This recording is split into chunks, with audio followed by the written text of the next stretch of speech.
Vamos a empezar con el tema número 5. Faltando uno más para terminar el curso, es el de funciones de EN en EM o de RN en RM. Como, como le quieran llamar, ya sabemos la diferencia, sabemos por qué es una E. Funciones de EN en EM. Entonces, antes de empezar con la primera parte, que es el límite de una función. Voy a hablar un poquito de la notación una vez más por si aún no ha quedado claro. Entonces, nosotros tenemos una función f, siempre definida en un abierto o en un subconjunto más bien, u de en a m. Entonces, en muchos libros van a ver que dice las funciones de Rn en Rm, y eso es porque no se preocupan en mencionar que se pueden tener distintas métricas. Entonces, en nuestro caso, que hemos visto eso, el espacio EN, por ejemplo, es justamente el espacio Rn con la métrica euclidiana, que es la de 2, la métrica usual. Entonces, por ejemplo, si m es igual a n y ambos son iguales a 1, lo que tenemos son las funciones que van de n, o en el caso de cálculo uno, que eran las funciones que van de R en R, ya que ahí no se mencionó, bueno, nosotros sí lo hicimos, pero en el temario no dice que se tenga que hablar de espacios métricos, entonces ahí se utiliza la topología usual y la métrica euclidiana. Entonces estas son las funciones de variable, funciones reales de variable real. Vamos a poner reales de variable. ¿Por qué de variable real? Porque el dominio es el conjunto de los números reales. Y la imagen, que es f de x, también es un número real, es un elemento de E o de R con la métrica euclidiana. Entonces, ahora, si por ejemplo n es igual a 1 y m es mayor que 1, entonces lo que vamos a tener es una curva, una función que va de E a m.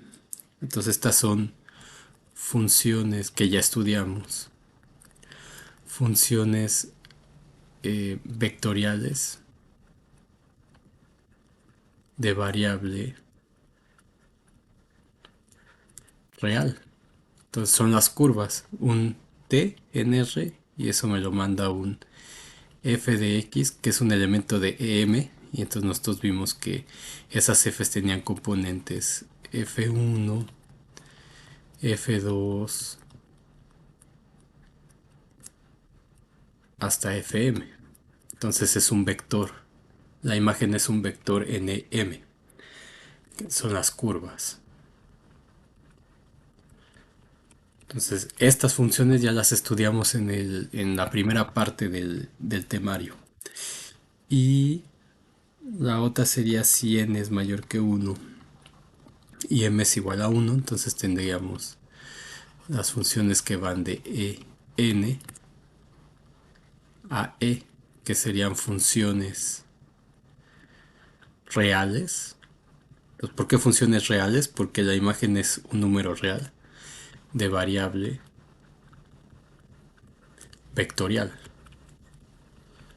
Entonces, en este caso, la variable es un x, pero x entendido como un elemento de en, es decir, no es como estos de aquí. Regularmente la gente le pone la rayita de vector ahí arriba, pero nosotros, como sabemos ya lo que estamos haciendo, le podemos poner x simplemente Pero tomando en cuenta que esa X es la X barra que hemos llamado X y que es un vector en el espacio euclidiano n dimensional. Entonces esa X se ve así. Entonces, si ustedes están acostumbrados a poner la línea de vector, está bien, eso no hay ningún problema.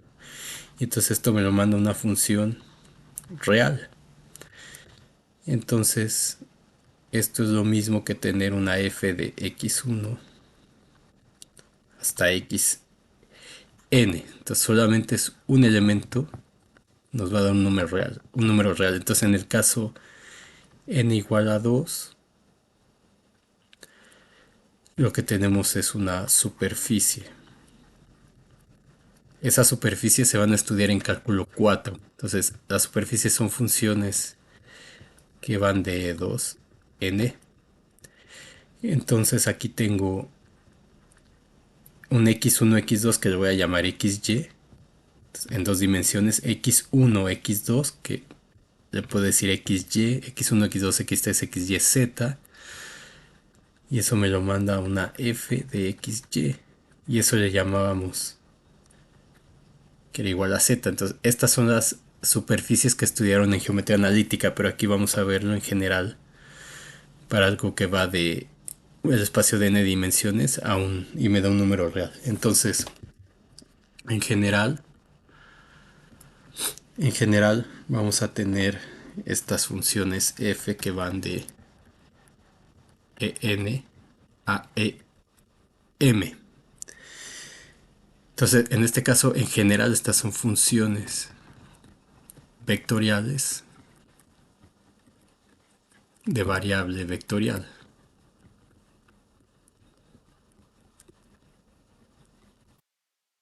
Entonces, regularmente una función de esto, yo voy a decir, tomo un elemento x en n y eso me lo manda un elemento de em, que es f de x. Ahora, esta es una notación simplificada que pareciera que es la de las funciones reales de variable real que usaron en cálculo 1, pero en realidad no, porque en este caso, y eso diría entonces que tengo la función y igual a f de x.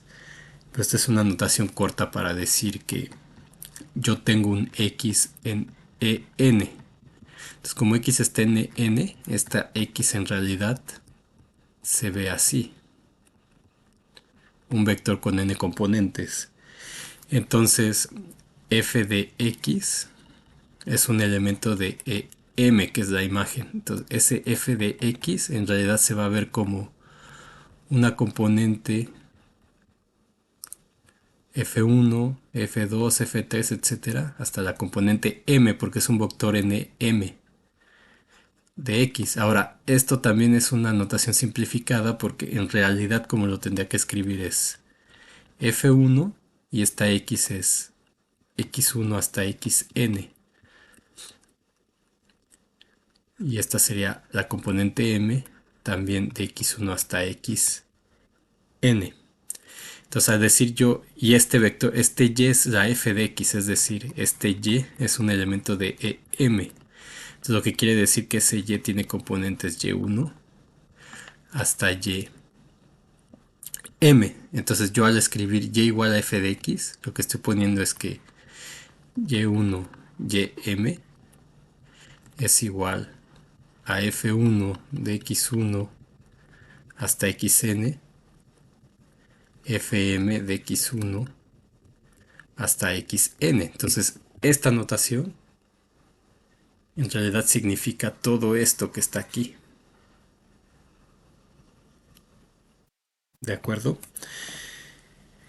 Entonces, cada una de estas funciones, como podemos ver, las f, vamos a llamarle fj, son funciones que van de Rn o de En, porque tiene n variables aquí.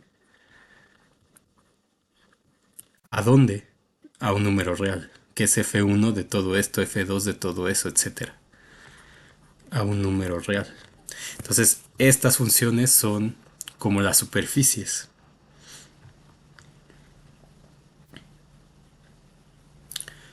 ¿De acuerdo? Y en el caso de aquí, por ejemplo, ¿dónde está?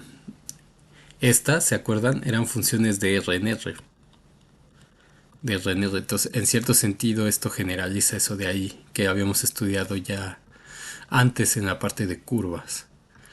Entonces, cada una de estas funciones son funciones de Rn en R o de En en E para toda J desde uno hasta N. Entonces, esta notación significa todo esto de aquí. Entonces, por ejemplo, si tenemos una función f que va de E2 a E3, que ya es una función vectorial de variable vectorial. No es ni una superficie o una hipersuperficie y tampoco es una curva, como en los casos especiales. Esta es una función en general y nosotros vamos a ver justamente que aprendiendo curvas eh, y las funciones y las superficies vamos a poder describir de una manera geométrica lo que significa una función como esto. Entonces, eso lo vamos a ver más adelante. Entonces digamos que nuestra función es tal que f de x es igual a, vamos a poner, como esa x3, vamos a ponerle xy, bueno, vamos a ponerlo así.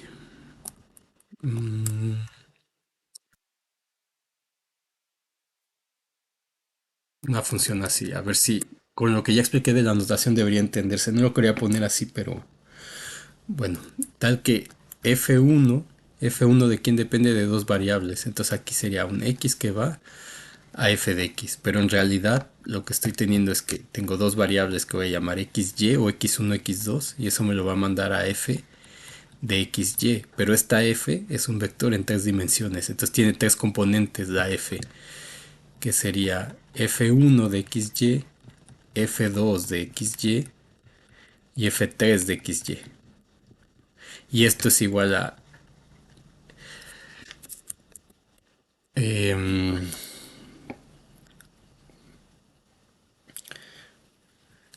no le quería, bueno, voy a cambiar la anotación aquí. Voy a ponerle x1, x2 justo por las y's que utilicé. Entonces sería x1, x2. Esto me lo manda a f de x1, x2. Y esto en realidad es f1 de x1, x2. f2 de x1, x2. f3 de x1, x2. Entonces, esta f es un vector en, en E3. Y esto le llamamos y1, y2 y y3. Entonces justamente lo que tengo es que yj es igual a fj de x1 x2 para toda j desde 1 hasta 3. Entonces tengo tres componentes justamente. Entonces lo que voy a decir es que la f1 de x, donde x ya sé que es x1 x2, va a estar dada. Toda esta notación la estoy explicando aquí porque va a ser importante cuando veamos la regla de la cadena, que es donde las personas se confunden mucho en esta parte de cálculo, después de ver continuidad para entrar a ver derivada. Entonces f1 lo voy a definir como pues x1, porque las variables son x1 y x2. Entonces f1 igual a x1. La segunda componente la voy a poner como x2 y la tercera componente la voy a poner como, por ejemplo, 1 si está dentro del círculo x1 al cuadrado más x2 al cuadrado del círculo de radio 1 y que valga 0 si está fuera.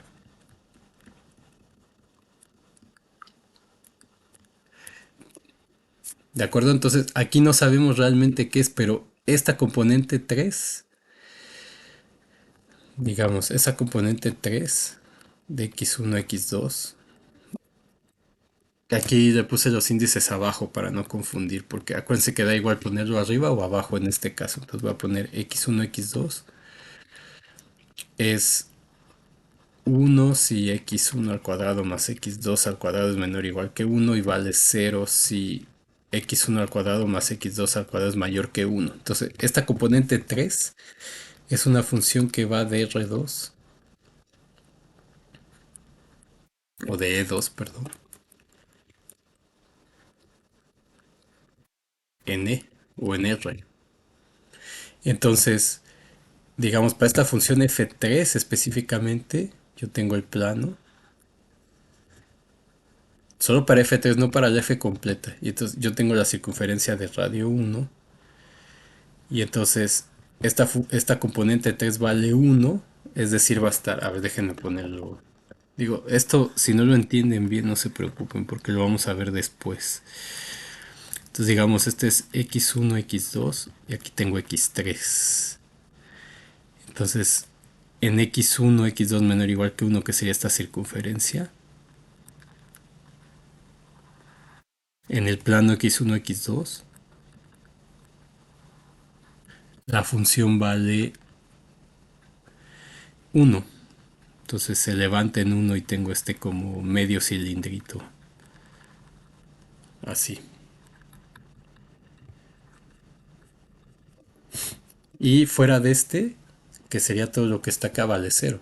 Entonces es todo esto de aquí, todo el plano. Entonces, así se ve esa componente 3. ¿Cómo se ve toda la función? Eso lo vamos a entender mejor más adelante. Entonces, aquí se ve el uso de la notación. Y entonces, aquí tengo la y igual a f de... O sea, en general yo puedo poner f de x igual a y, pero todo lo que está detrás de esto es todo lo que puse aquí. O lo que explicamos acá para la notación. Entonces yo, como esta función es un vector, o sea, en general yo tengo la función que va de E2, de EN, perdón, a EM. Entonces, la imagen es un vector f de x en EM. Entonces, como vector yo le puedo calcular su norma.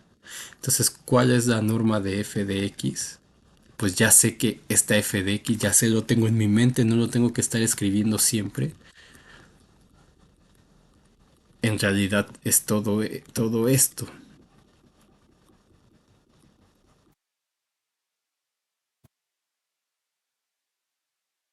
Tiene m componentes. Entonces, cada uno de estos, como estoy usando la métrica euclidiana, la norma de esto pues sería la raíz cuadrada de f de x punto f de x, el producto interno de esta f consigo misma. Entonces el producto interno de f con f pues va a ser f1, si lo pongo todo extenso, al cuadrado, más f2 al cuadrado, etcétera, más fm de x1 xn al cuadrado. ¿Ven? Algo muy largo. Entonces simplemente lo voy a poner como la raíz cuadrada de f1 al cuadrado más fm al cuadrado. Entonces esa es la norma de la función f de x.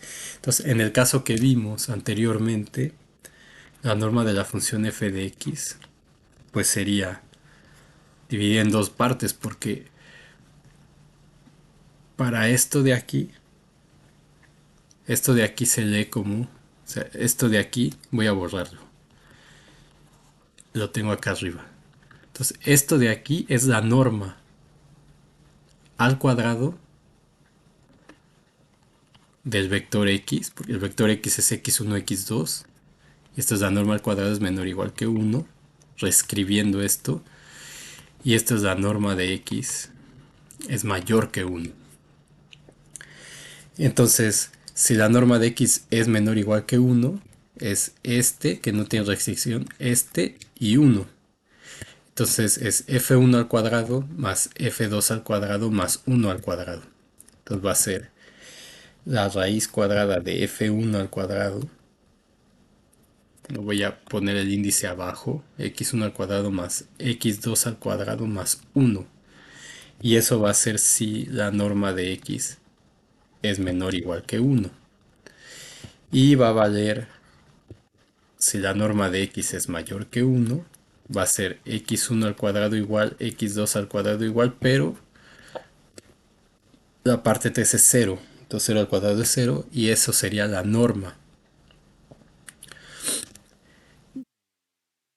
el elemento de la función f de x, vista como un vector. O si tenemos un vector, por ejemplo este g, esta función vectorial que vaya de e3 a e2, de manera que la g1 sea x1 más x2 más x3, por ejemplo, y que la g2 sea x x1 menos x2 por x3. Bueno, índices arriba o abajo, da igual, voy a ponerlo arriba. x1 menos x2 menos por x3. Entonces, esto no es al cuadrado, esto no es al cubo, son las componentes. Acuérdense que van arriba, pero en el caso plano pueden ir arriba o abajo, es lo mismo. Entonces, yo solamente para que se vayan acostumbrando a eso, las pongo aquí arriba.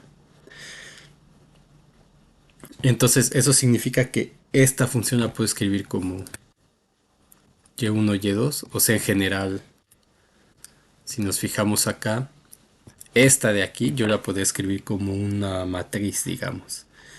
Y1, Y2, etcétera, hasta Ym, pues esto es igual a F1 de X1 XN, F2 de X1 XN, Fm de X1 hasta XN. ¿No? Simplemente es otra forma de escribir esto que está aquí. Entonces, que realmente es la forma correcta, haciéndolo no como los vectores que nos enseñaron, vector renglón, sino como vectores columna. Entonces, eso también lo voy a explicar cuando llegue el momento. Entonces, esta Y1 y Y2 la puedo escribir como es la G1. Entonces, acuérdense que esta G1 depende de X1, X2, X3, que es la variable X que estoy tomando aquí. ¿Sí? Aquí podría ponerlo así.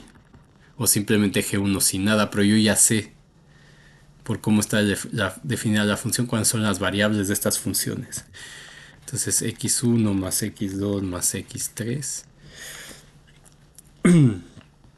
Y esta de aquí es x1 menos x2 por x3. Entonces la norma de g, que creo que, bueno, en la tarea todavía no la he subido porque estoy esperando que agreguen unos ejercicios. Van a tener que calcular algo así. Entonces esto pues es la raíz cuadrada del producto interno de g con g. Entonces este con este más este con este, entonces me queda x1 más x2 más x3 al cuadrado más x1 menos x2 por x3 al cuadrado.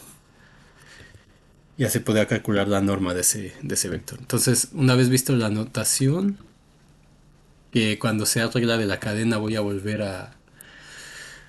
tener que volver a dar como un pequeño repaso de esto porque hay, la confusión precisamente viene en eso, que uno, o sea, que uno ve esto, donde está esto de aquí, que uno ve y igual a f de x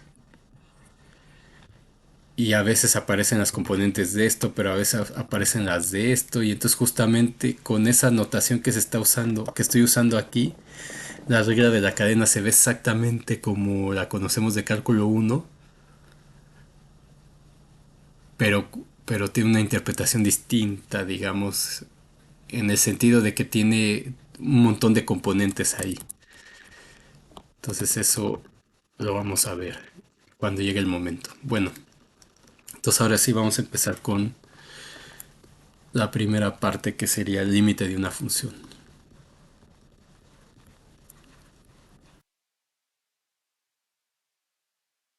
Entonces vamos a recordar en cálculo uno. Entonces aquí voy a poner como hemos venido haciendo. Entonces en cálculo uno se establece la definición del límite de la siguiente forma. Entonces se dice que, bueno, también no sé si lo vieron así, porque creo que el Spivak, por ejemplo, no lo define de esa forma, pero nosotros lo vimos así y en principio debería verse así, luego se debería de ver la equivalencia con la definición que se tiene usualmente, por ejemplo, en el Spivak. Entonces uno dice, si f es una función que va de un subconjunto de R en R, y ya es un punto de acumulación. Por eso es importante lo de los puntos de acumulación. Y si ya es un punto de acumulación de U, del dominio, donde ese U es el dominio de la función f, siendo A un elemento de R, entonces el límite cuando x tiende a A, que se denota así regularmente, así van a ver en la tarea que les voy a preguntar esto. Cuando x tiende a A, de f de x es igual a b. Entonces esta notación es lo mismo que poner, quitándole la, es lo mismo que poner el límite cuando x tiende a A, pero justamente para no escribir tanto, uno simplemente pone a qué tiende el límite aquí abajito. Entonces, esto se entiende como el límite de la función f de x cuando x tiende a es igual a b, si solo si solo si el límite cuando k tiende a infinito de la sucesión f de xk es igual a b para toda sucesión xk que, es, que está en el dominio de la función pero sin el punto que converge a.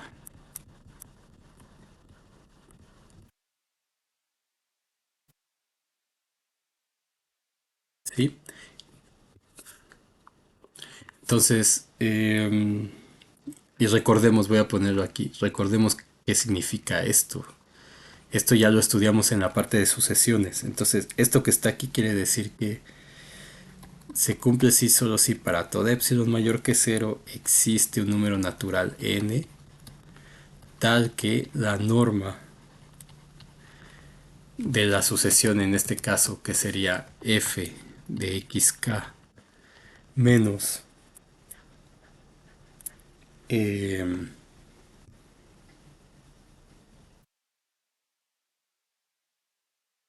el punto b es menor que epsilon para toda k mayor que n. Y esto de aquí que dice para toda sucesión acá que converge a, entonces esto quiere decir que el límite cuando x, cuando k tiende a infinito de xk es igual a A. En otras palabras, esto es sí, solo sí. Aquí nada más estoy recordando esto que ya vimos. Para todo epsilon mayor que cero existe un n en los naturales tal que la norma de xk menos a es menor que epsilon para toda k mayor que n.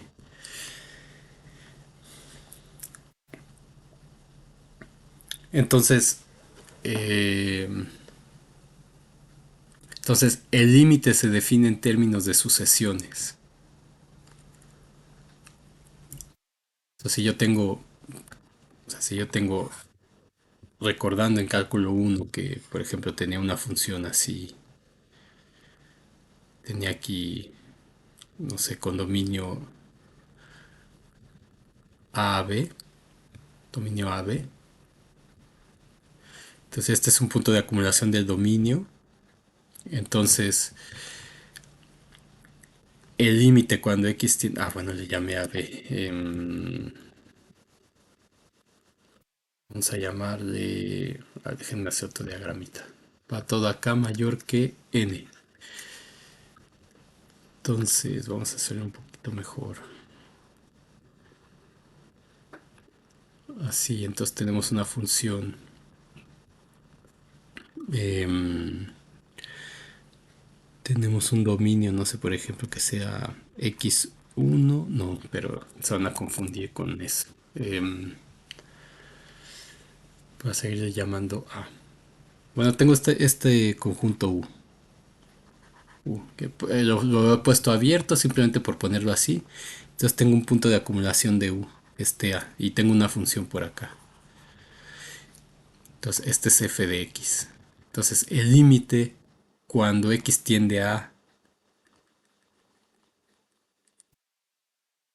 es igual a B. Sí, solo sí, para toda sucesión que converge a, para toda, no solamente para una. Entonces yo aquí puedo tener un montón de cosas, de sucesiones, una infinidad de sucesiones que convergen a de distintas formas. Entonces, para todas esas sucesiones XK se tiene que cumplir que la sucesión de imágenes, entonces si yo doy, por ejemplo, estos amarillos una sucesión, la función me va a dar la sucesión de imágenes acá, ¿no? Para cada punto de amarillo voy a tener una f de esa x. Entonces voy a tener una sucesión. Entonces esa función va a tener límites si para toda sucesión de aquí que converge a las imágenes convergen a b. Entonces si eso pasa, la función tiene límite en ese punto. Y bueno, ahí en cálculo no me extiendo aquí porque es algo que ya estudiaron anteriormente. Nosotros lo vimos. Entonces, lo siguiente que uno hace ahí es demostrar. Entonces se demuestra, después se demostró la equivalencia con la definición en términos de vecindades.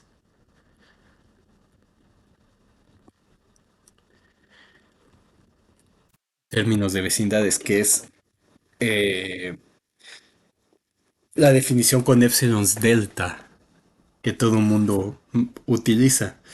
Entonces ahí lo que se demuestra es un teorema o lo que es lo mismo es una manera equivalente de definir lo que es el límite. Entonces se tiene que si f es una función de R en R y A es un punto de acumulación de U donde A es un elemento de R, entonces eso significa que la A no necesariamente tiene que ser un elemento de U, por lo que ya aprendimos de los puntos de acumulación. Entonces, o sea, lo que quiere decir es que, por ejemplo, acá como este es un abierto, yo podría tomar la A como este de aquí. Entonces, este A es un punto de acumulación del conjunto U, que no necesariamente esté en U, pero entonces yo puedo calcular si la función tiene límite ahí o no. Es lo que quiere decir. Entonces, y bueno, ya hemos estudiado, si no recuerdan algo de esto, pueden ver, por eso están los videos ahí, pueden revisar otra vez la parte de puntos de acumulación. Entonces, el límite cuando x tiende a de la función f es igual a b, si y solo si se tiene la definición epsilon con epsilon y deltas. Para todo epsilon mayor que cero existe una delta que depende de epsilon mayor que cero, tal que si cero es menor que el valor absoluto de x menos a, que es menor que delta, entonces el valor absoluto de la función f de x menos b es menor que epsilon para todo elemento del dominio de la función. ¿De acuerdo? Entonces, esta es la definición de epsilon delta. Ahora, ¿qué dice este teorema? Que es equivalente definir el límite con sucesiones como está aquí o con epsilon y deltas como está aquí. Entonces, lo que hace, por ejemplo, Spivak es que toma como definición esta, epsilon delta. Y no recuerdo bien, pero me parece que quizá en alguno de los ejercicios hable de la definición con sucesiones, pero en la parte de la teoría que formula ahí, la definición la hace con los epsilons delta. Entonces uno puede tener la definición con epsilons delta y luego mostrar que es equivalente a la definición con sucesiones. Nosotros en el curso de cálculo 1 lo definimos con sucesiones y luego demostramos que era equivalente a la definición epsilon delta. Entonces, para probar si un límite existe o no, uno puede utilizar los epsilons delta o puede usar las sucesiones. Más adelante vamos a ver un ejemplo para las funciones que estamos estudiando ahora. Entonces, con lo que ya hemos aprendido, pues esta definición se puede restablecer de la siguiente manera. Entonces, aquí le voy a poner, es decir, que también lo vimos en cálculo 1, que el límite cuando x tiende a de la función f de x es igual a b, si solo si para toda epsilon mayor que cero existe una delta, que ya no le voy a poner de epsilon, pero sabemos que depende de esa epsilon, tal que la f de x pertenece a la bola de radio epsilon centrada en b, con lo que ya hemos aprendido, para toda X que pertenece a la bola o a la vecindad agujerada, o es decir, que no incluye a la A, por eso esto es mayor que cero, de radio delta centrada en A, y como ese A no necesariamente es un elemento de U, entonces esa bola de intersección con U, para toda X que pertenece ahí. Entonces, esta definición es equivalente a esta, y esa es equivalente a la definición con sucesiones que aprendimos en cálculo uno. Entonces, entonces lo que podemos hacer es, perdón, aquí, aquí estoy tomando la definición para cálculo 3 que vimos, perdón. Entonces, en este caso no es la norma, sí. Bueno, que realmente la norma es el valor absoluto, pero en funciones de RNR, pero déjenme ponerlo así para no confundir. El valor absoluto es menor que epsilon.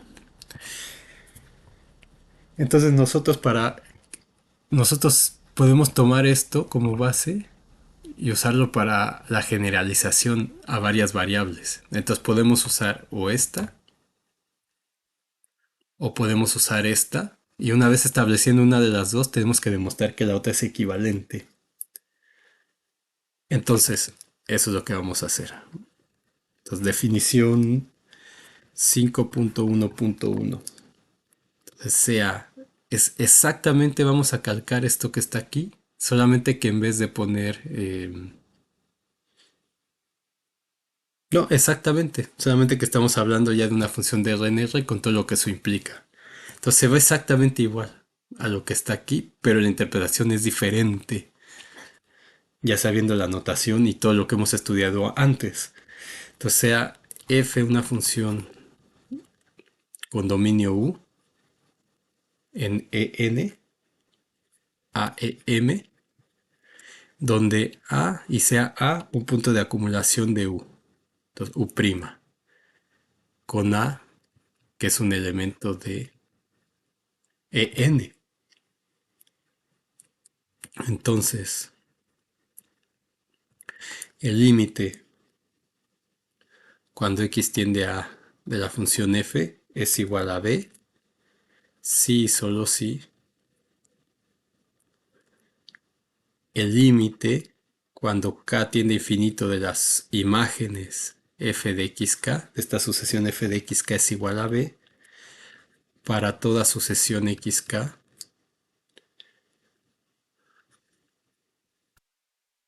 sucesión no constante,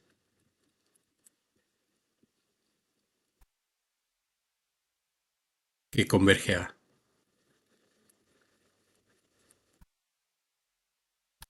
Entonces, la definición es exactamente la misma, solamente que aquí mi función va de Rn en Rm.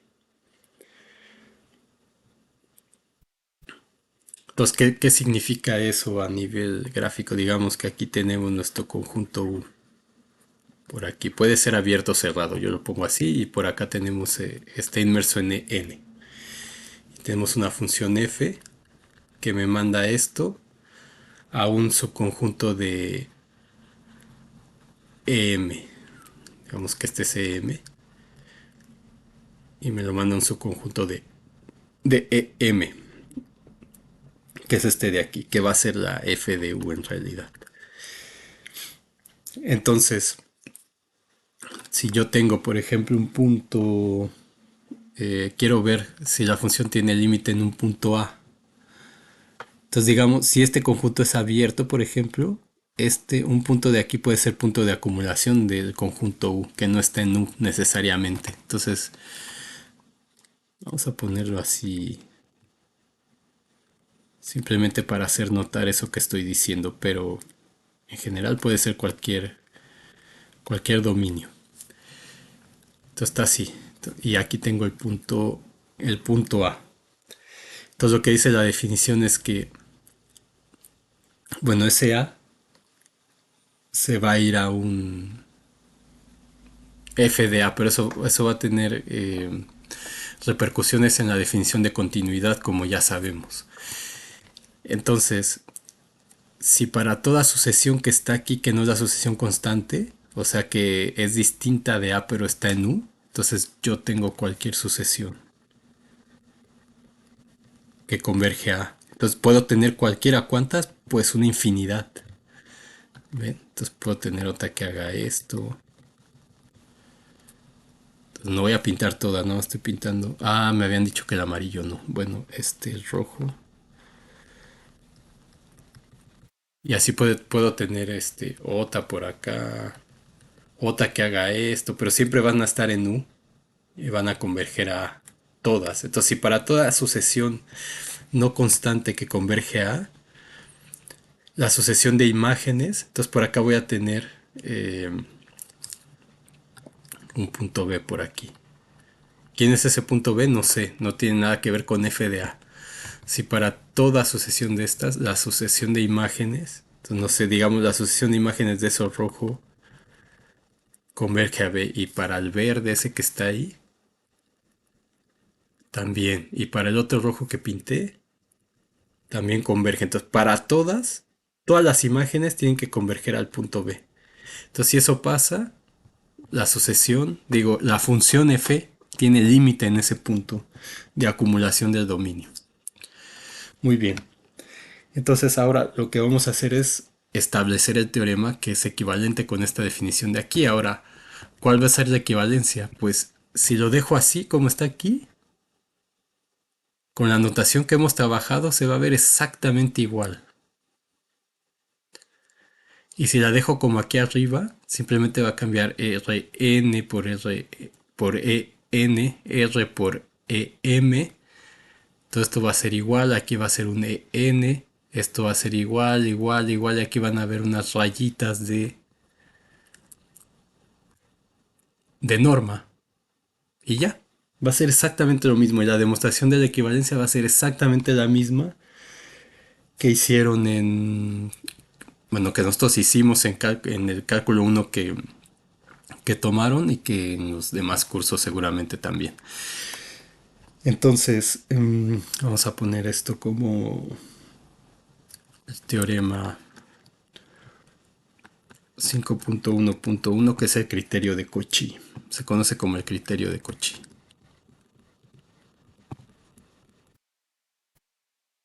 Entonces, sea f una función que va de en a em con dominio u y sea a un punto de acumulación de u, donde a es un elemento de en. Entonces, vamos a decir que el límite de f cuando x tiende a es igual a b, donde b pertenece a m, aquí solamente lo estoy recalcando, sí, solo sí, sí, solo sí, para toda epsilon mayor que cero existe delta de epsilon mayor que cero tal que f de x pertenece a la vecindad de radio epsilon con centro en b para toda x que pertenece a la bola agujerada de radio delta centrada en A, intersección con U. Entonces, esto que está aquí es exactamente lo mismo que está aquí. Lo mismo. Ahora, si lo pongo así, voy a ponerlo o equivalentemente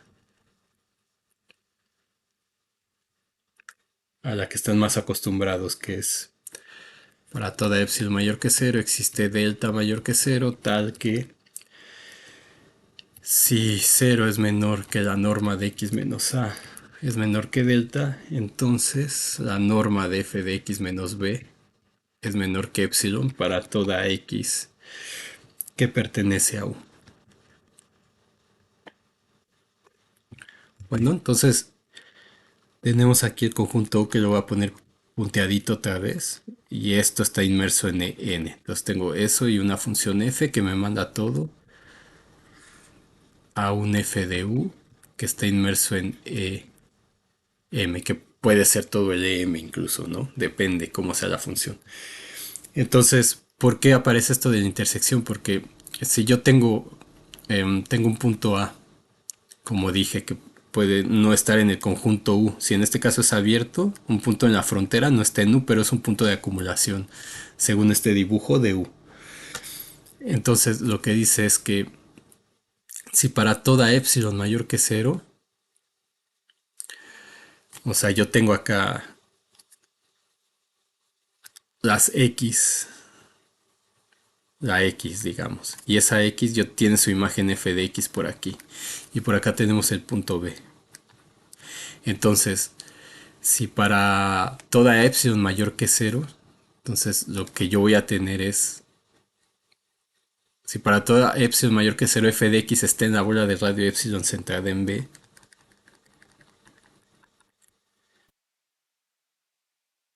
entonces puede ser chiquita, chiquita o muy grande, es para toda epsilon. Existe una delta aquí, tal que la X, cuya imagen es la f de X que está dentro de esa bola, que sería esta de aquí, pertenece a la vecindad agujerada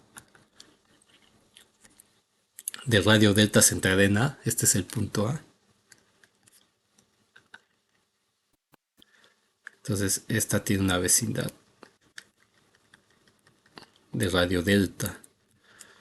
Y eso intersección con U. Entonces la X no está afuera, tiene que estar en U. Entonces esto de aquí, esta cosita rojita sería la delta prima de A. Y la X justamente pertenece en N delta prima de A, intersección con U, que es la cosa roja que está aquí. Entonces si eso pasa para toda epsilon, la función tiene límite ahí. Entonces es la interpretación geométrica con conjuntos como se hace en topología similar, de manera similar.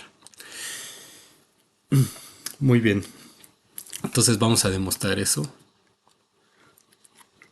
Entonces la demostración es la misma de cálculo 1. Es la misma, exactamente la misma. Entonces vamos a demostrar esto. Entonces la ida, vamos a demostrarla por contradicción. Entonces lo que vamos a hacer es, vamos a suponer que, entonces queremos demostrar que el límite de f es igual a b. Si el límite de f es igual a b, entonces se cumple esto de aquí. Entonces vamos a suponer que esto no se cumple y vamos a encontrar que entonces el límite no existe. Entonces vamos a suponer que esto no se cumple. Entonces, supongamos que, entonces negamos esta definición. Entonces el para todo es un existe epsilon mayor que cero. Existe un epsilon mayor que cero tal que para toda delta mayor que cero existe, ¿dónde está aquí? Existe un x en u. Existe x en u tal que si cero es menor que la norma de x menos a, que es menor que delta, entonces la norma de f de x menos b es mayor o igual que epsilon. Entonces esa es la negación de esta parte de aquí. Entonces, todo eso lo analizaron con detalle en cálculo 1. Si no se acuerdan de eso, revisen sus apuntes, sus notas o algún libro que les guste donde venga esto. Entonces, en el caso de los que llevaron cálculo con nosotros, pues en el Sagan pueden revisarlo. Entonces, lo que vamos a hacer es lo siguiente: vamos a elegir. O sea, lo que hay que demostrar es que entonces por demostrar, que el límite cuando x tiende a df no existe. Y entonces esto lo voy contando, no lo voy escribiendo. Esto para demostrar que este límite no existe, lo tenemos que hacer con la definición que tenemos aquí, por sucesiones. Entonces esto me dice que el límite existe y es igual a b si y solo si para toda sucesión que converge a no constante, el límite de las imágenes es igual al mismo punto, al punto b. Entonces para demostrar que ese límite no existe hay que encontrar dos sucesiones que converjan a límites distintos. O encontrar una sucesión tal que el límite no exista. ¿Sí? Entonces, porque aquí es para toda sucesión. Si para toda sucesión se cumple esto, entonces el límite va a existir. Pero si hay alguna para la cual no se cumpla esto, entonces este límite no existe. Otra forma de probar es de que no existe es que yo tome dos sucesiones distintas y converjan a distintos, las imágenes de las f's converjan a distintos puntos. Entonces, el límite no existe. Entonces, si ven las notas así, pues no van a entender qué estoy haciendo, pero si están escuchando, vamos a explicar. Vamos a ir explicando eso. Entonces, lo que vamos a hacer es, vamos a dar una sucesión. Entonces, sea delta k, tal que delta k es mayor que cero, una sucesión que converge a cero. Es decir, tal que el límite cuando k tiene infinito de esa delta k es igual a cero. Entonces, para cada delta de k, vamos a elegir un elemento xk que pertenece a u tal que la norma de ese xk menos a sea menor que esa delta justamente, pero que cumpla que la norma de f de xk menos b sea mayor o igual que epsilon. Entonces, así como estamos construyendo esto,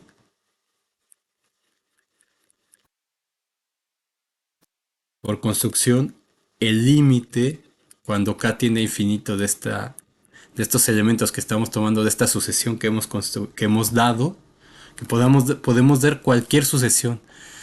La única condición es que converja al elemento A. Entonces justamente tomamos una sucesión que converge a cero y de ahí tomamos los elementos de esa sucesión para construir otra, de manera que esa delta de la otra sucesión sea la delta para cada uno de esos elementos, como si fuera el límite, que cumpla con esta condición de aquí.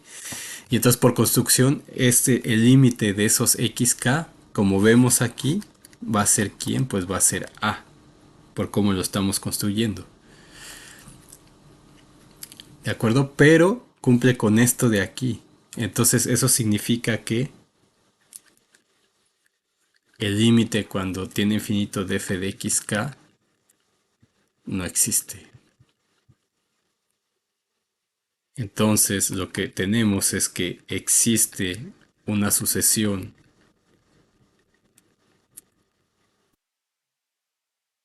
tal que xk no está en un menos a, o sea que es no constante, para la cual el límite de las imágenes no existe. Y entonces por definición,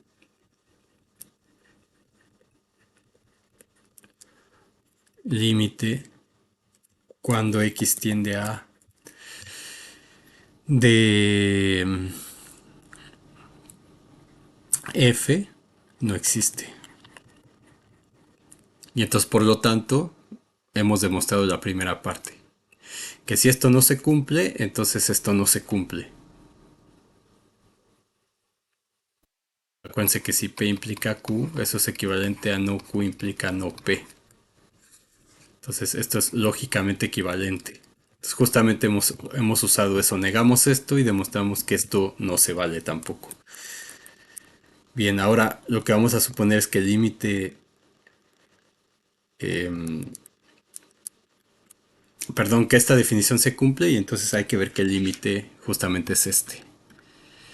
Muy bien, entonces vamos a suponer ahora que para todo epsilon mayor que cero existe una delta mayor que cero tal que la norma de f de x menos b es menor que epsilon para toda x que pertenece a u, para la cual la norma o cero es menor que la norma de x menos a menor que delta. O esto es equivalente a poner que tal que cero menor que la norma esta menor que delta se cumple, entonces la norma de f de x menos b es menor que epsilon. Bueno, voy a ponerlo así para que... Pero en principio deberían de saber que es lo mismo, ¿no? Tal que este 0 es menor que la norma de x menos a menor que delta. Entonces la norma de f de x menos b es menor que epsilon para toda x que pertenece al dominio. Entonces vamos a dar cualquier sucesión. O sea, porque lo que hay que demostrar, o sea, por demostrar que el límite cuando x tiende a de f es igual a b.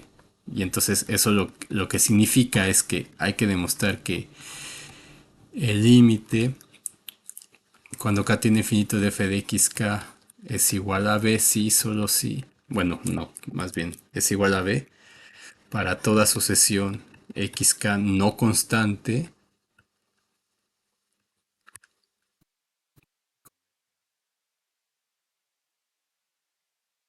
Es lo que hay que demostrar. Entonces, para ello vamos a dar una sucesión cualquiera.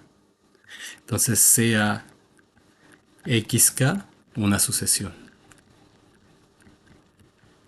Una sucesión tal que xk no es constante para toda k en n.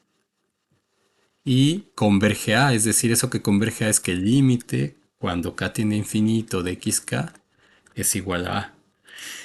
Entonces, esto significa que, por definición de sucesión, del límite de sucesión, que para toda delta mayor que cero existe una n o epsilon, pero aquí le llamé delta porque voy a usar la epsilon para, tengo la epsilon para esto. Entonces existe una n que depende de delta en los naturales, tal que la norma de xk menos a es menor que delta para toda k mayor que esa n que depende de delta por definición. Ahora, como la sucesión xk no es a, lo estamos poniendo aquí explícitamente para toda k en n, entonces tenemos que la norma de xk menos a o es menor que delta. O sea que xk pertenece a la bola de radio delta centrada en a para toda k mayor que n de delta. Entonces identificamos la delta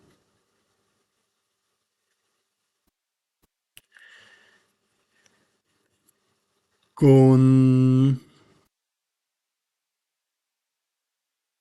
la epsilon. Entonces lo que tenemos es que la norma de f de xk, porque hay que demostrar que ese límite es igual a b, es decir, que la norma de f de xk menos b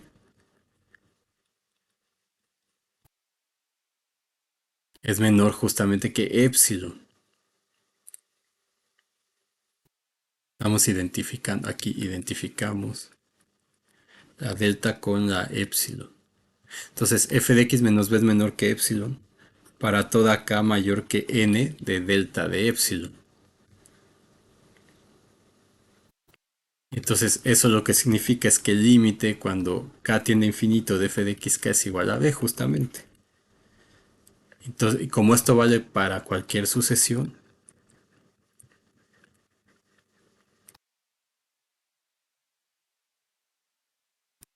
entonces por la definición 5.1.1, el límite cuando x tiende a de f de x es justamente b. Ahí tenemos ese teorema equivalente. Demostrando, la demostración, revísenla, es la misma. Solamente que en cálculo 1 tiene líneas de valor absoluto. Y aquí lo que tenemos es norma. Y ya, es la misma demostración. Justamente. Muy bien, vamos a demostrar ahora el siguiente lema. Que va a ser importante y es el que nos va a dar el puente justamente junto con otro lema que probamos antes de relacionado a las sucesiones, donde estudiar sucesiones se reduce a saber todo sobre sucesiones de R en R. Lo mismo va a pasar con los límites aquí. Entonces, por supuesto hay otra forma que es con límites con límites iterados, pero eso les queda, va a aparecer en la tarea. Entonces, lo que dice este lema es lo que esperábamos, que el límite cuando x tiende a de la función f es igual a b, si solo si el límite cuando x tiende a de las componentes de f es igual a las componentes de b para toda j desde 1 hasta m.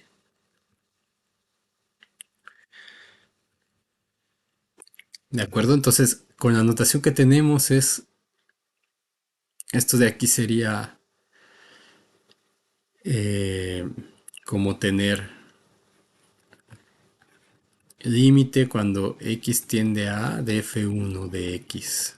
Donde este x, obviamente este x tiende a, se tiene que interpretar como x1, x2. O sea, vuelvo a repetir eso porque la notación es la que muchas veces confunde. Quiere decir que esto tiende a a1, a2, a n. Esta notación de aquí significa esto. Porque esta función f va de Rn a Rm. Entonces este x está en Rn. La A está en Rn, la B está en Rm. Por eso está aquí esto. Entonces esto es así para cada componente.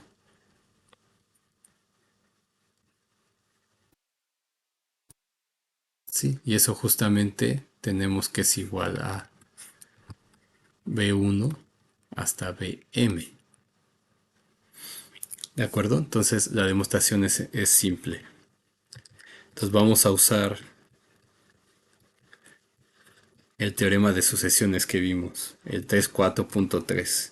Entonces ese teorema decía que, voy a ponerlo en rojo, si AK, que es AK1, que también eso lo expliqué ahí, lo de la notación, AKN es un elemento de EN y A también es un elemento de EN. Entonces el límite cuando K tiene infinito de AK es igual a si y solo si el límite cuando K tiene infinito de las componentes, estas de aquí, es justamente igual a las componentes de A. Para toda J, desde 1 hasta N, en este caso. O para toda J que esté en el intervalo IN, que también es otra notación que usamos. Entonces, usando este teorema, lo que tenemos es que límite cuando x tiende a df de x es igual a b. Entonces esto implica por la definición, o es sí solo sí por la definición 5.1.1, que el límite cuando k tiene infinito de las imágenes es igual a b para toda sucesión xk que no es constante, que converge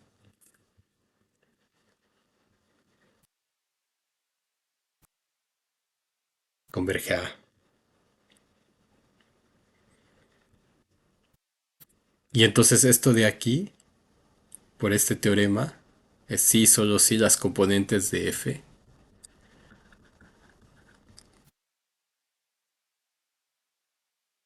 fj es igual a bj para toda sucesión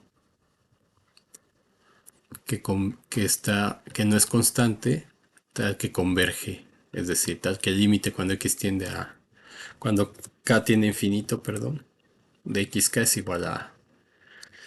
Pero esto por definición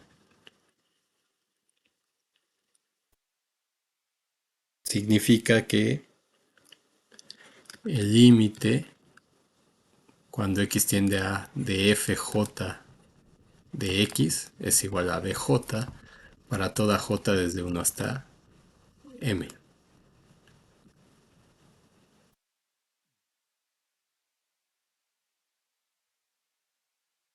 Y tenemos ese lema demostrado también, de manera simple con lo que ya hemos visto antes. Entonces, esta parte de límites va a ser solamente esta parte y ya.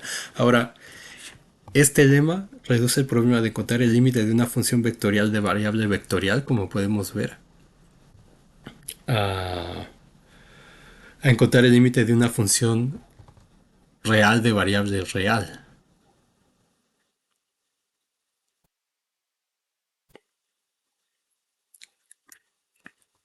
lo cual ya sabemos hacer.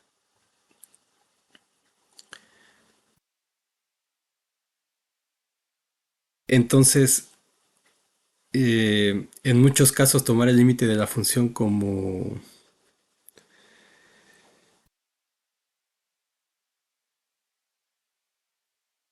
el límite de una función general se reduce a un problema que ya conocemos.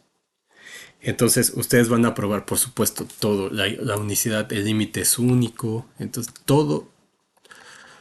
todas las propiedades, o casi todas, o muchas propiedades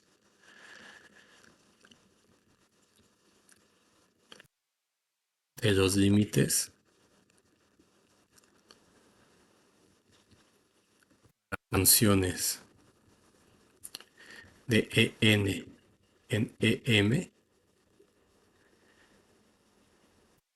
eh, se, ¿cómo le pongo? Se pueden demostrar.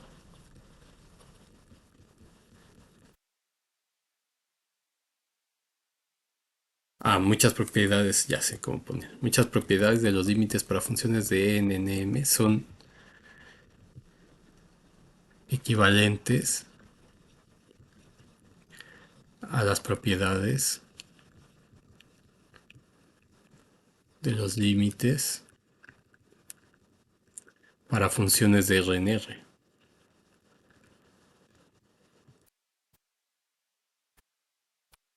De R en R. Entonces, se pueden demostrar usando el lema anterior. Es un lema muy poderoso que viene justamente de este teorema, que nos decía que no había nada nuevo que aprender sobre sucesiones en este tipo de funciones. Pues lo mismo dice eso de ahí. Por supuesto, en el sentido geométrico y ese tipo de cuestiones sí va a haber muchas cosas que se van a poder hacer, pero en general, en los aspectos teóricos no hay nada más. Entonces, por ejemplo, en la tarea, porque van a decir, se saltó todo, pero no le veo sentido yo a estar haciendo esto de nuevo, porque ya lo vieron en cálculo uno y con todo lo que hemos explicado se entiende ya el porqué. O sea, incluso la demostración esta de aquí pude no haberla hecho porque es la misma. Entonces, en la tarea van a demostrar que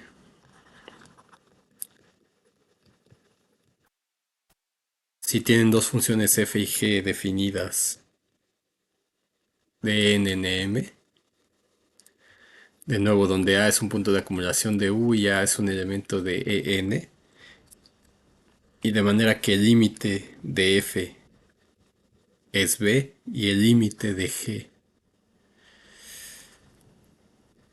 es C, entonces se tienen las propiedades de los límites, las que ya conocemos, que el límite de la suma,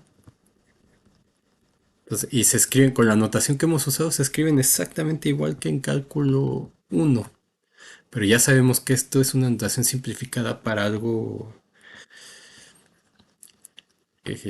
más complejo. Entonces, el límite de una constante por f pues es la constante por el límite, que en este caso sería b. R y el límite del producto es el producto de los límites. Y si tienen, por ejemplo, que eh, una función h es mayor que cero, entonces el límite del cociente también es el cociente de los límites, etcétera. Entonces, la unicidad de los límites,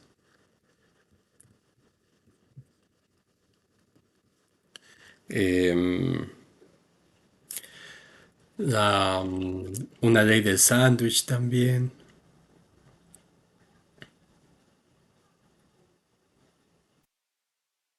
Pero bueno, eso lo vamos a ver, etcétera.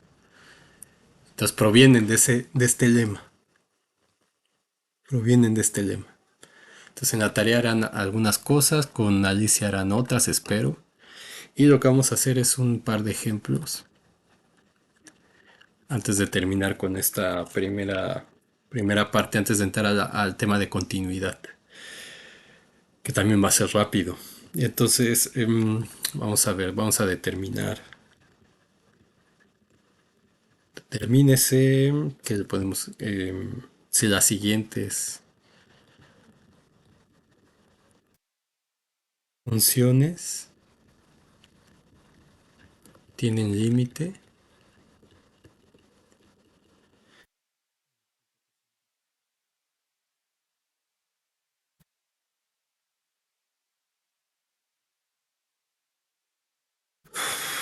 Entonces vamos a ver cuál era la que había tomado. Ah, sí, esta. F de xy entre x cuadrada más y cuadrada en el punto 0, 0. Entonces, evidentemente, esta función f es una función que va de dos variables, menos el cero, porque dividir entre cero sabemos los problemas que tiene. Entonces, menos cero, y es una función de variable vectorial, una función real de variable vectorial. Entonces, esta es una superficie en realidad. Entonces, esto, por ejemplo, si quieren ver cómo se ve, pueden usar el GeoGebra. Así rápido se meten a internet, GeoGebra, pintar en 3D y pueden poner cómo se ve eso, que es como una sabanita con un piquito así, algo así. Este es un ejemplo tradicional que siempre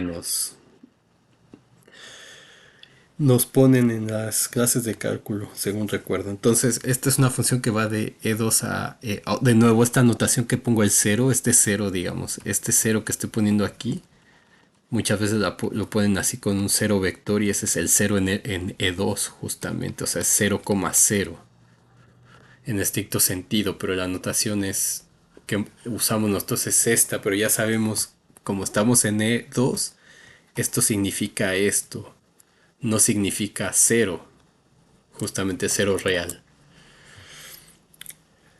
De acuerdo, entonces el 0, 0, el punto A igual a 0,0 es un punto, bueno, y aquí de nuevo voy a recalcar eso, este es una variable x1 y esta es la variable x2. Entonces, x1, x2, donde x1 y x2 no pueden ser cero.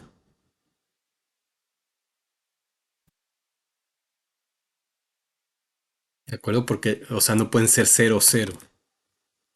Puede ser 0, 1, por ejemplo, o puede ser 1, 0. Puede ser una de las dos 0, pero no los dos porque el 0, 0 no está.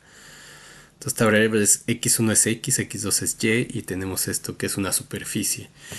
Entonces, ese punto A es un punto de acumulación.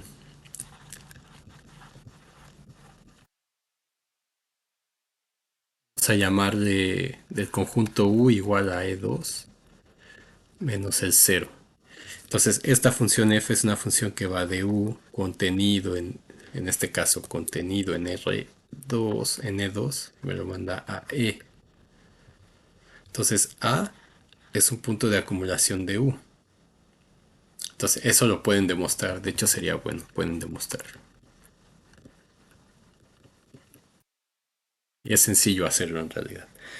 Entonces, como es un punto de acumulación, es lo primero que hay que verificar.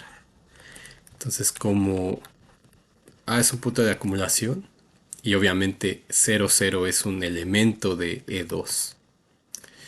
Tiene sentido. ¿Por qué me tacha eso? Tiene sentido preguntarse si la función tiene límite.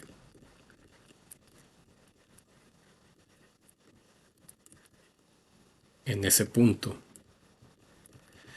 Ahora, para nosotros ver si una función tiene límite o no, se puede utilizar la definición epsilon delta o se puede utilizar la definición por sucesiones. En muchos cursos o en muchos libros a esa forma le llaman como que límite por trayectorias, le llaman. Límite por trayectorias. Pero no es más que utilizar la definición de límite con sucesiones. Entonces para eso vamos a usar. Se puede usar epsilon delta o sucesiones. Entonces sucesiones, utilizando sucesiones es más sencillo saber que es la menos complicada. Entonces en la tarea pueden usar esta o esta. eh, si se les pide calcular un límite o demostrar que tal límite existe o si la función tiene límite, como este ejemplo que estamos haciendo aquí. Entonces, voy a volver a pintar la definición aquí, que es que el límite cuando x tiende a de f es igual a b si, solo si el límite de las imágenes, de la sucesión de imágenes es igual a b para toda sucesión xk que converge a a. Entonces, para demostrar que tiene límite, hay que dar cualquier sucesión y ver que se cumple esto. Para ver que el límite no existe, basta dar o una sucesión como en la demostración o una sucesión tal que el límite este no exista, o dar dos sucesiones de manera que el límite sea distinto. Y entonces con eso es suficiente para decir que el límite no existe. Ahora, esta como que pareciera que no es. Entonces vamos a probar dando. Parece que no tiene. La intuición me dice que parece que no tiene. Entonces voy a dar, si no estoy seguro, pues voy a dar un par de sucesiones a ver qué pasa. Entonces vamos a dar una sucesión xk. Entonces esa sucesión va a estar en E2 menos el 0. Entonces, porque es el dominio, tiene que estar en el dominio. En este caso el dominio es E2 menos el 0. Entonces puedo dar, por ejemplo, la sucesión 1 entre k, 0. Entonces ese xk pertenece a u. Acá ya definí quién era u. Entonces pertenece a u. Porque no es 0, 0 esto de aquí. Y esta sucesión es tal que el límite cuando k tiende a infinito, que es lo que tengo aquí de xk, pues justamente por el lema se reduce a ver las sucesiones en cada componente. Entonces esto es igual al límite cuando k tiende a infinito de 1 entre k, coma el límite cuando k tiende a infinito de 0. Entonces este límite ya se demostró en cálculo 1 que es 0 y este límite de aquí también. Entonces ese xk justamente converge al 0, 0 que es el a que tenemos, donde estamos analizando si la función tiene límite o no. Entonces cumple con esta condición de aquí. Entonces ahora hay que ver qué pasa con este. Entonces las imágenes f de xk pues sería f en 1 entre k, 0. Entonces la función f pues es x por y. Me quedaría 1 entre k por 0 sobre x cuadrada más y cuadrada, x cuadrada más y cuadrada. Entonces esto me queda 0 entre 1 entre k cuadrada. Este k cuadrada no hay problema porque no es 0, porque está en el dominio, no puede ser 0. Entonces esto es igual a 0. Y entonces esto lo que dice es que el límite cuando k tiene infinito de f de xk es igual a 0. ¿De acuerdo? Entonces para esta sucesión que yo di, la sucesión de imágenes tiende a 0. Ahora si doy otra, vamos a dar, eh, vamos a tomar esta. Ahora tomamos La que tiene las dos. Porque si tomo la otra, la 0,1 en TK, me va a salir lo mismo. Justamente por la simetría que hay en la función. Que si intercambio x por y, esta función sigue siendo la misma. Entonces, intercambiarlo aquí me va a dar lo mismo. Entonces, otra sucesión que puedo tomar sería la 1 en TK, 1 en TK. Entonces, esta es una sucesión no constante. Esto pertenece a u menos 0. Y es tal que, entonces, xk. Tomamos xk como esta. Entonces, este es tal que el límite cuando k tiende a infinito de xk, usamos el teorema de sucesiones que demostramos, es el límite cuando k tiende a infinito de 1 en tk, el límite cuando k tiende a infinito de 1 en tk, pues esto ya no tengo que demostrar nada porque esto ya lo vi en cálculo 1. El límite de esta sucesión pues es 0 y el límite de esta también. Entonces, esta sucesión xk converge al punto A, o sea, al 0, 0. Entonces, es una sucesión válida. Entonces, ahora lo que hago es f de xk, pues es x, f de 1 en tk, 1 en tk. Entonces, este es x, este es y, es x por y entre x cuadrada más y cuadrada. Entonces, me queda 1 en tk cuadrada y acá me queda 2 en tk cuadrada. Entonces, esto me queda igual a un medio.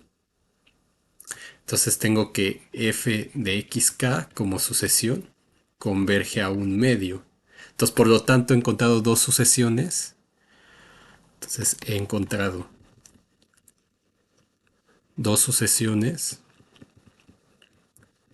xk que convergen a 0, 0, tales que la f de xk converge a puntos distintos.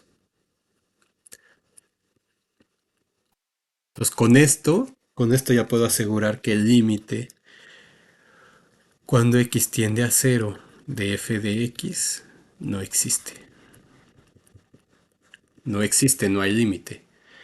Entonces, si quiero ver esto explicado de una manera gráfica, digamos, entonces tenemos que todo esto es R2 y eso le botamos el 0. Este es el punto A, el 0, 0. Entonces, este es un punto de acumulación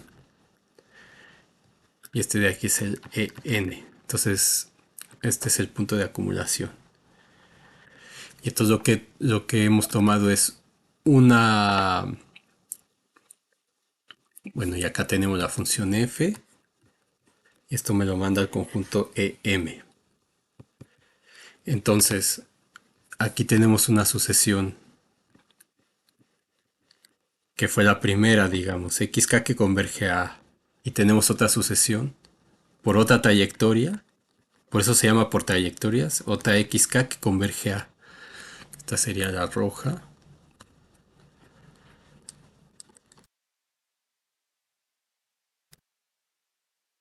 Y la otra sería la azul. La voy a poner así.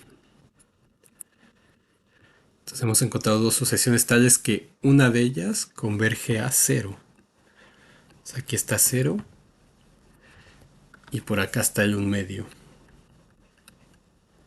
Ah, perdón, pero no era RN. Déjenme poner, estoy pensando como en general. Era E2 menos el cero y eso lo mandamos a R. Entonces, para que se vea mejor, entonces eso lo mandamos a R, que es una línea. A R.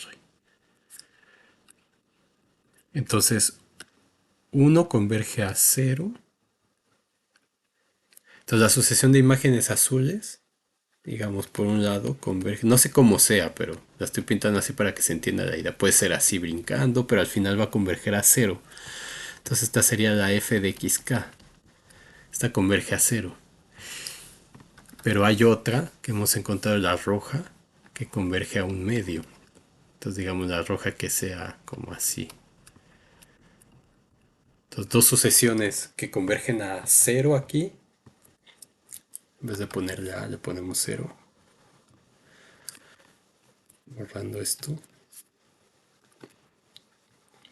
Dos que convergen a cero, tales que las imágenes convergen a puntos distintos. Entonces la función no tiene límite. Solo un ejemplo 2. Ah, bueno, le puse ejemplos, creo, a ver. Sí, ejemplo 1, entonces ejemplo 2. Vamos a tomar f de xy igual a xy simple y vamos a hacer una pequeña variación, vamos a ponerle la raíz cuadrada. X cuadrada más y cuadrada. En el mismo punto. A igual a 0, 0. Bueno, podemos ver, siendo inexpertos, decimos, bueno, es similar a la otra. Entonces esta es una función que va de u, contenido n2, a e.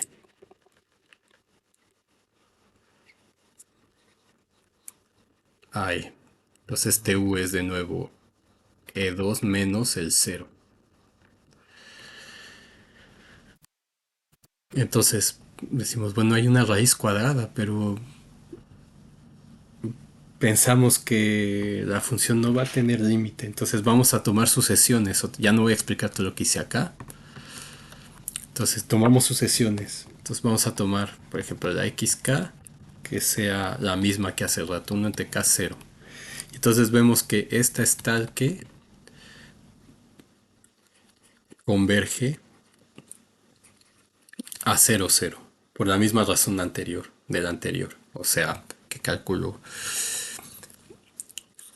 el límite cuando k tiene infinito de xk es igual al límite cuando k tiene infinito de 1 entre k, límite cuando k tiene infinito de 0 y eso me queda 0,0. Y las imágenes entonces serían f de xk, sería f de 1 entre k, 0, lo sustituyo aquí y me queda 1 entre k por 0 entre raíz de 1 entre k cuadrada más 0 al cuadrado, me queda 0 entre 1 entre k, que es 0. Entonces la f de xk como sucesión converge al punto 0, al 0 como número real, que es una función de R2 en R, entonces converge a 0. Y ahora pues tomemos esta, luego tomamos otra. Eh, si tomamos la equivalente va a pasar lo mismo. Entonces vamos a tomar la que tomamos en el ejemplo anterior. Entonces xk igual a 1 entre k, 1 entre k. Entonces lo mismo, análogamente, la xk converge al punto 0,0 también. Es importante. Si converge a otro punto, esa sucesión no me sirve. Y entonces vamos a ver las imágenes. Entonces esto me queda 1 entre k por 1 entre k sobre raíz de 1 entre k cuadrada más 1 entre k cuadrada. Queda 1 entre k cuadrada sobre raíz de 2 entre k cuadrada, que es 1 entre k cuadrada sobre raíz de 2 sobre k. Entonces esto me queda 1 entre raíz de 2k. Entonces cuando k tiende a infinito,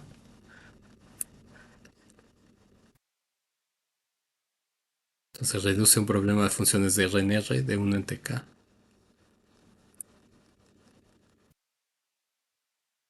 Límite cuando k tiene infinito de 1 entre k y esta ya sé que converge a 0. Entonces va a 0 también. Igual. Entonces f de xk converge a 0 también. Entonces pareciera que... Parece que sí tiene límite. Parece. Entonces, de hecho, si... Que es un ejemplo clásico también. De hecho, se puede tomar otra sucesión que sea la xk, que sea 1 entre k, m sobre k, donde ese m es un número real. Puede ser 0, 1, menos 1, lo que sea. Entonces, la xk también va a converger al punto 0, 0, porque esta 1 entre k converge a 0 y m entre k, no importa quién sea m, converge a 0 también. Y entonces la sucesión de imágenes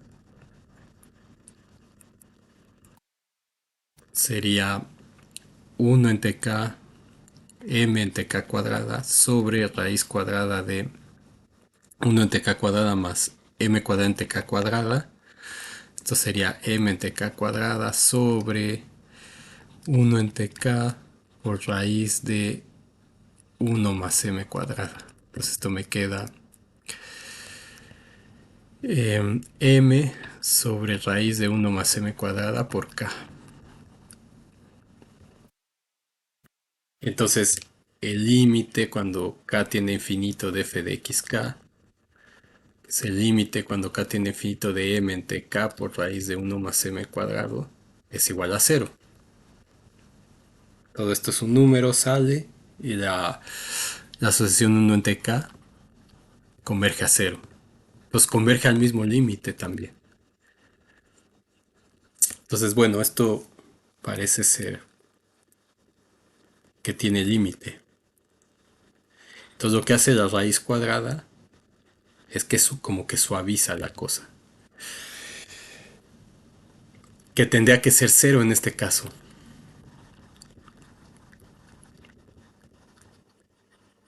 Entonces para demostrar eso yo tengo que dar cualquier sucesión. Entonces vamos a demostrar eso. Entonces, estoy mostrando cómo deberían de hacer las cosas de la tarea si es que toca algo de ver si tiene límite. Si ya veo que probablemente tiene límite, tengo que demostrar que ese es el límite. A demostrar que el límite es cero. Entonces, ¿qué es lo que tendríamos? Que vamos a dar una xk, una sucesión, que no sea con la sucesión constante, tal que converge a 200. Entonces, ¿qué significa esto? Entonces, con la definición de límite de sucesiones, esto significa que para toda epsilon mayor que cero existe un número natural tal que la norma de xk menos la sucesión que sería esa 00 es menor que epsilon para toda k mayor que n de epsilon. Es decir, si resto esto de esto, o sea, este tiene componentes, este xk tiene componentes xk1, xk2. Entonces, si esto le resto 0, me queda la misma. Entonces, en otras palabras, lo que dice esto es que la norma de xk es menor que epsilon para toda k mayor que n de epsilon. Entonces, lo que tengo que demostrar es que el límite cuando k tiende a infinito de las imágenes es igual justamente a cero,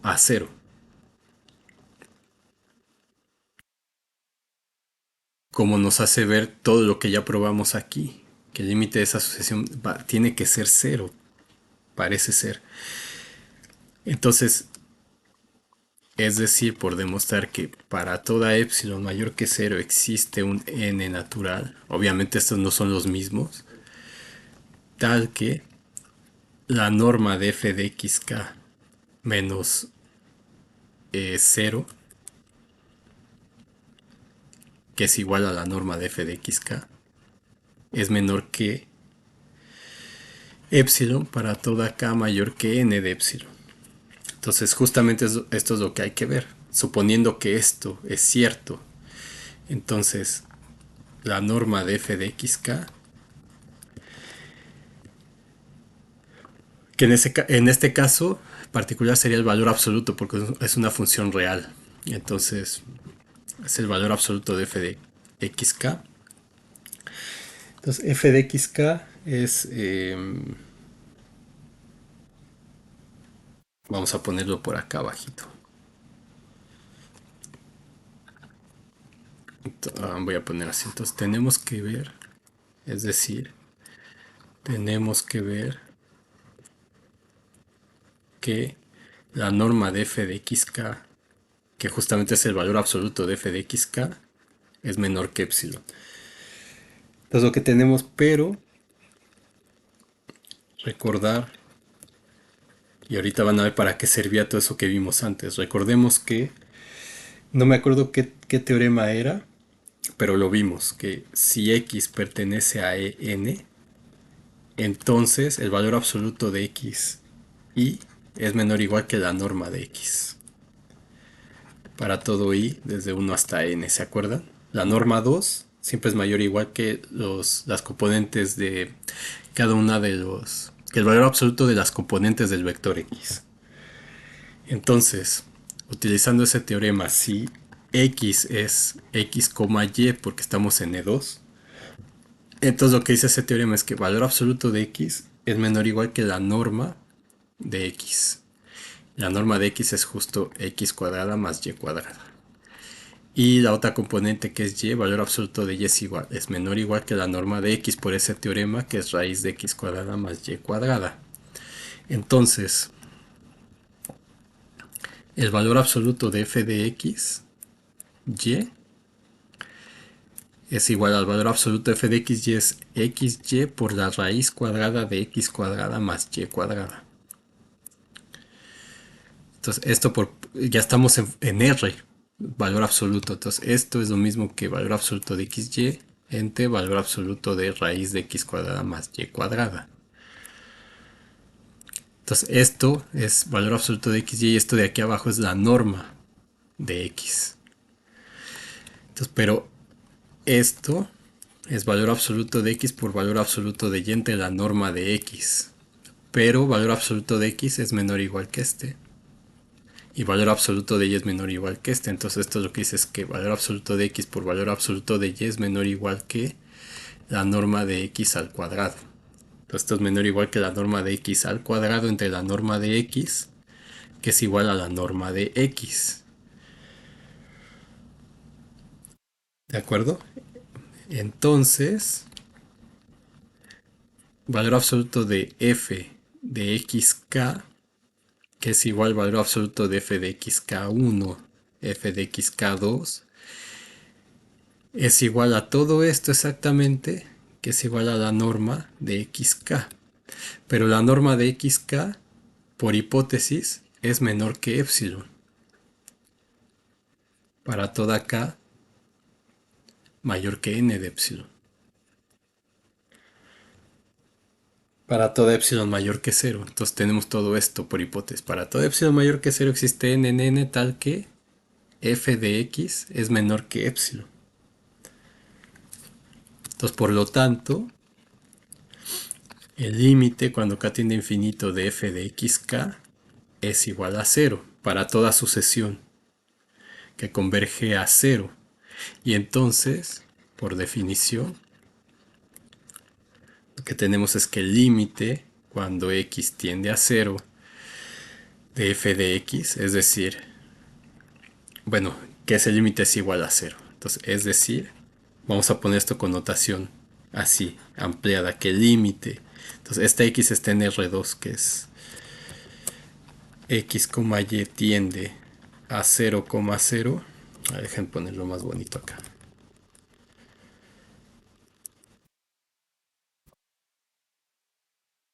Es decir, que el límite cuando xy tiende a 0, 0 de la función xy entre la raíz de x cuadrada más y cuadrada es igual a 0. Entonces, esto que usamos por acá, utilizando este teorema que vimos, em, para las componentes en los videos anteriores, vimos esta propiedad y que eso era menor o igual que em, otra cosa de este lado, o sea, búsquenlo. Entonces, esto que usamos por aquí se llama acotar, y eso acotar cosas que lo vienen aprendiendo desde cálculo 1 es lo que van a usar en análisis matemático. Acotar siempre va a ser el problema y va a ser problemático. Entonces, y en el fondo lo que se usó aquí también es la ley del sándwich para funciones de RNNE. Entonces voy a poner eso como una observación. Entonces aquí, en cierto sentido, utilizamos la ley del sándwich.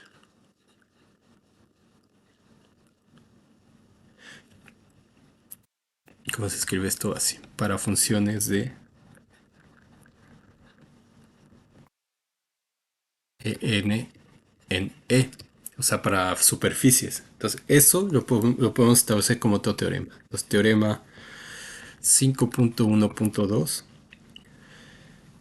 sean f, g y h funciones que van de u, de en m, donde a es un punto de acumulación de u, de a pertenece a en. Entonces, si existe un número real positivo, tal que la f de x, porque todas estas ya son reales. Perdón, aquí era en R, perdón. Entonces, ¿por qué puedo usar eso? Porque las imágenes de estos son números reales. Entonces, esta cosa f de x, g de x, h de x son reales. Entonces, ahí le puedo aplicar la ley del sándwich que ya conocemos de cálculo 1. Entonces, si es menor o igual que h de x, menor o igual que g de x, para toda x que esté en la vecindad agujerada de radio r centrada en la intersección con u, y el límite cuando x tiende a de g de x es igual a b, y eso es igual al límite cuando x tiende a de f de x, entonces lo que tenemos es que el límite cuando x tiende a de h de x es igual a b. La ley del sándwich. Demostración, no la voy a hacer, pero es trivial. Es consecuencia de la ley del sándwich de funciones de R en R. Listo, entonces con eso terminamos la parte de límites. Verán ejemplos y tendrán que resolver algunas cosas en la ayudantía, y en el siguiente video vemos lo que corresponde a continuidad.